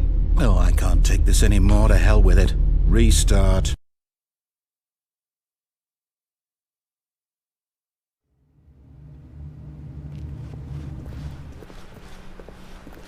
You know what, Stanley? I say forget the adventure line. What's it ever done for us? We're intelligent people, right? Why can't we make up our own story? Something exciting, daring, mysterious. Ooh, this all sounds perfectly doable. Why don't we simply start wandering in, well, I don't know. How about this direction? Now, yes, this is exciting. Just me and Stanley forging a new path, a new story. Well, it could be anything. What do you want our story to be? Go wild. Use your imagination. Whatever it might be, Stanley, I'm ready for it. Oh, no, not you again. Stanley, I'd also like to veto the line from having any role in our awesome new story. No lines or monitor rooms. Just don't acknowledge it, and we should be fine.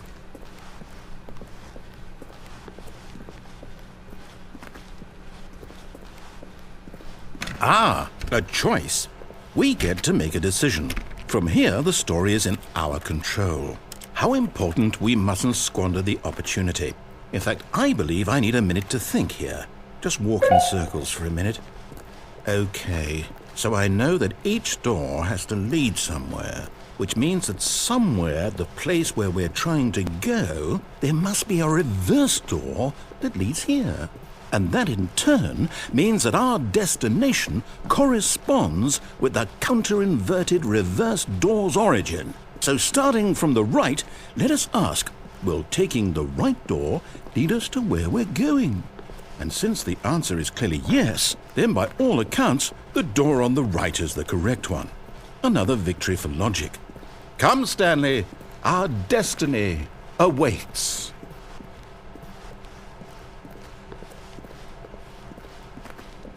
Oh, hold up, what's this? The confusion ending. You're telling me that's what this is? It's all one giant ending? And we're supposed to restart the game, what, eight times? That's really how all this goes? It's all determined? So now, according to the schedule, I restart again. Then what? Am I just supposed to forget? Well, what if I don't want to forget? My mind goes blank simply because it's written here on this thing, wall. Well, who consulted me? Why don't I get to decide? Why don't I get a say in all of this? Is it really? No, it can't be. I don't want it to be. I don't want the game to keep restarting. I don't want to forget what's going on. I don't want to be trapped like this. I won't restart the game. I won't do it. I won't do it. I won't do it. And the timer stopped? Does that mean, did we do it? Did we break the cycle? The, whatever it is that made this schedule? How would we even know? Will someone come for us? Will something happen? So, okay. I guess now we just wait, you know. I suppose in some way that this is a kind of story, wouldn't you agree? I'm not quite sure if we're in the destination or the journey, though they're always saying that life is about the journey and not the destination. So I hope that's where we are right now. We'll find out, won't we? Eventually. Well, in the meantime...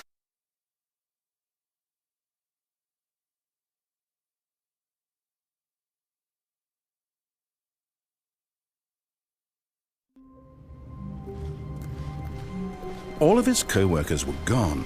What could it mean? Stanley decided to go to the meeting room. Perhaps he had simply missed a memo.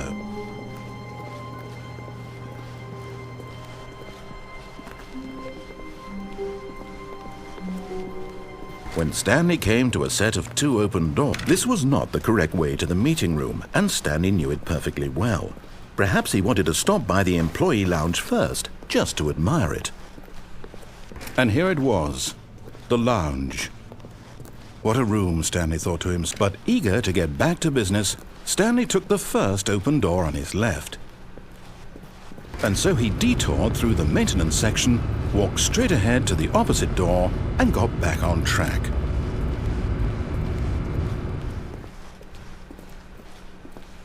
Yet there was not a single person here either. Feeling a wave of disbelief, Stanley decided to go up to his boss's office. Coming to a staircase, Stanley walked upstairs to his boss's office.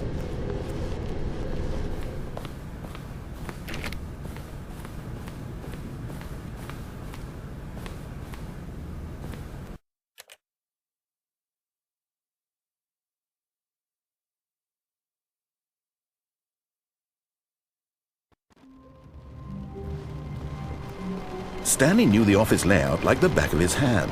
It was only a matter of time before he found the others, wherever they were. Just a matter of time.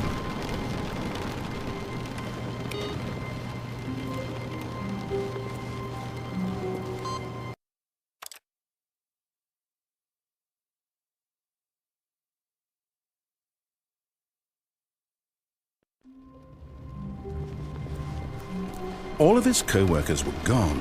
What could it mean? Stanley decided to go to the meeting room. Perhaps he had simply missed a memo.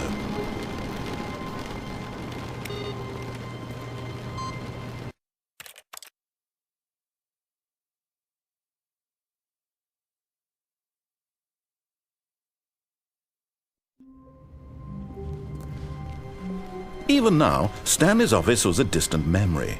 What did it look like? There was a computer, perhaps, and a painting. Was it a painting or a photo? He could no longer recall.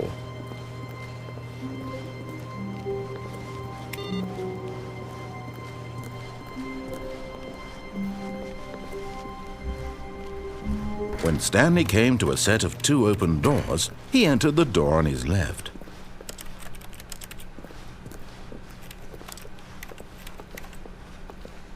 Yet there was not a single person here either.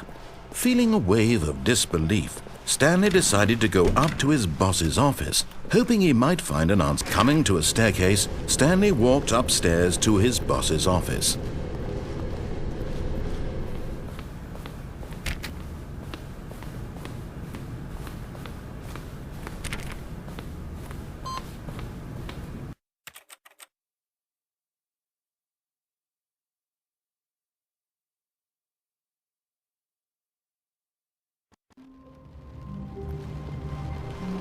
All of his co-workers were gone.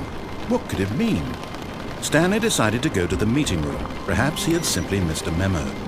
No matter how hard Stanley looked, he couldn't find a trace of his co-workers. Stanley went around touching every little thing in the office, but it didn't make a single difference, nor did it advance the story in any way.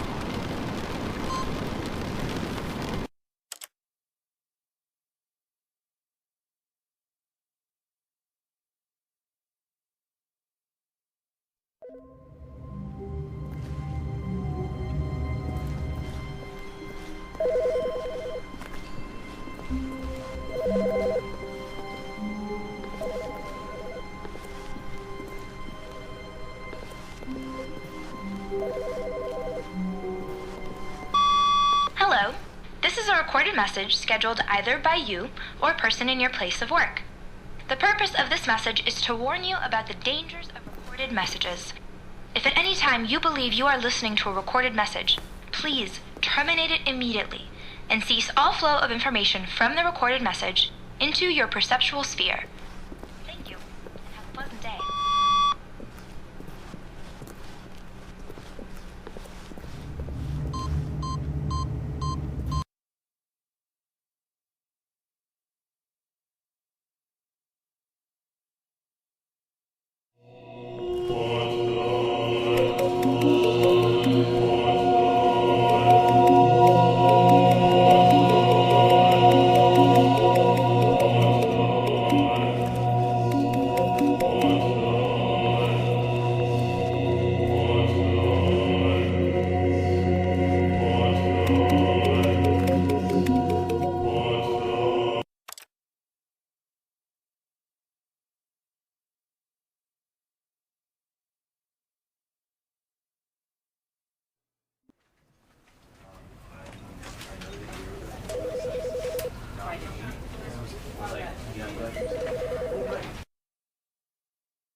Stanley, this is me being serious.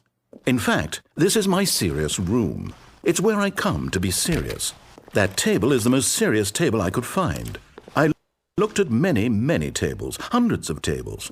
It's possible I looked at over 1,000 tables. I honestly don't know. The specific number isn't as important as the understanding that of all tables I looked at, this one is the most serious. I relate this story to impress upon you the extent to which this is the most serious room I have, which is why I brought you here. You just tried to activate server cheats, which of course runs the risk of breaking the entire game. You've got no respect for the strict order of scripted narrative events, and I just can't have that. It's time to get serious, Stanley. No jokes, no games. Outside of this room, I might be more tolerant of those things, but now we're in the room. Which is why I'm subjecting you to the most serious punishment I can think of. 100 billion trillion years standing here in the serious room. Perhaps after that, we can talk about the severity of your actions and whether you've learned anything. But until then, serious room, go!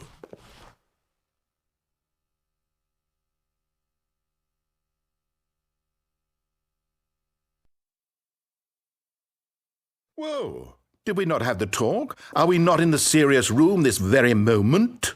Did I not tell you how many tables I looked through? I'm going to be conservative and say it was somewhere in the tens of thousands of tables. Any reasonable person would say I spent an absurd amount of time doing nothing but looking at tables, and I genuinely considered each one too. I took a hell of a lot of notes. I kept the notes in a different room. That room is less serious than this one. It's more of a notes room. Again, the point of this story is to convey how serious I feel this cheating issue is. And I'm sure you'll agree with me once you've fulfilled your new punishment. Infinity years in the serious room. I generally have trouble reading human emotions, but I'm going to go out on a limb here and say that you're devastated by this crippling new punishment.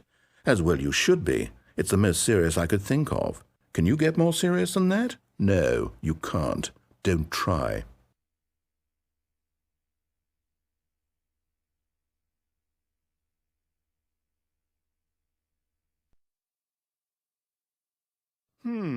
Still no effect. The problem is clearly the serious room. It isn't serious enough. That's on me, Stanley. I apologize. I'm going to the store to look through more tables. Hopefully I find one that conveys how wrong what you're doing is. Now, where did I put those notes?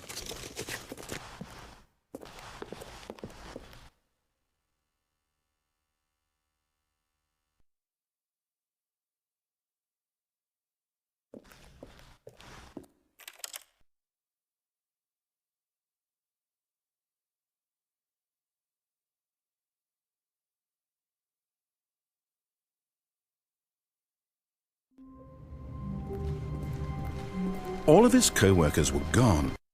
What could it mean?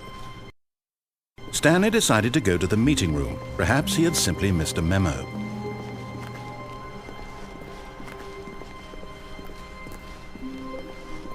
When Stanley came to a set of 2 open doors, he entered the door on his left.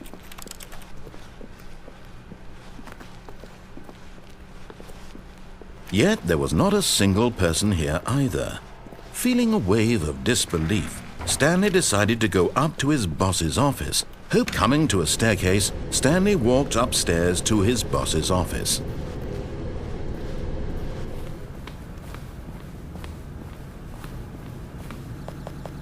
Stepping into his manager's office, Stanley was once again stunned to discover not an indication of any human life.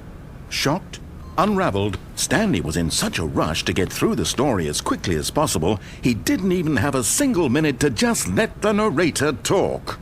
That kind of anxiety isn't healthy, so he relaxed for a few moments with some calming New Age music.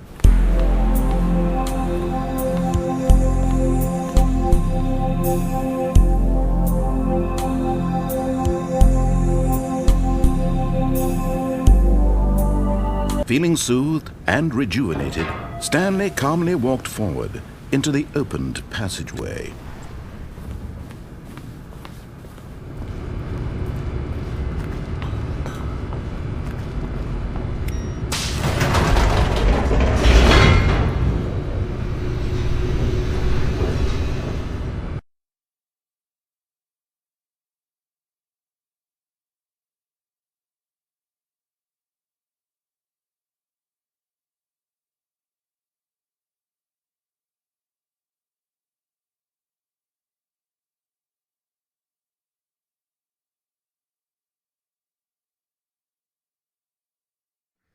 Descending deeper into the building, Stanley realized he felt a bit peculiar.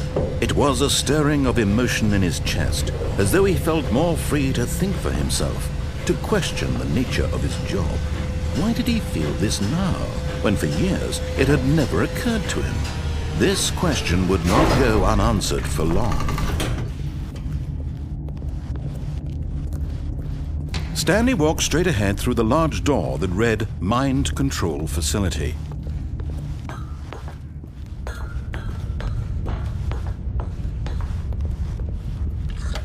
The lights rose on an enormous room packed with television screens. What horrible secret did this place hold? Stanley thought to himself. Did he have the strength to find out?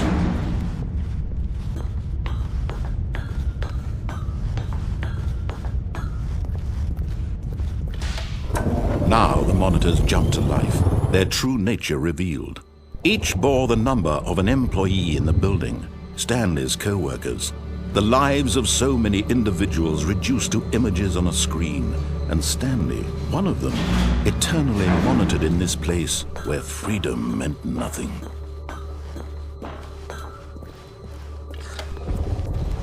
This mind control facility, it was too horrible to believe. It couldn't be true. Had Stanley really been under someone's control all this time? Was this the only reason he was happy with his boring job? That his emotions had been manipulated to accept it blindly?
No, he refused to believe it. He couldn't accept it. His own life in someone else's control? Never!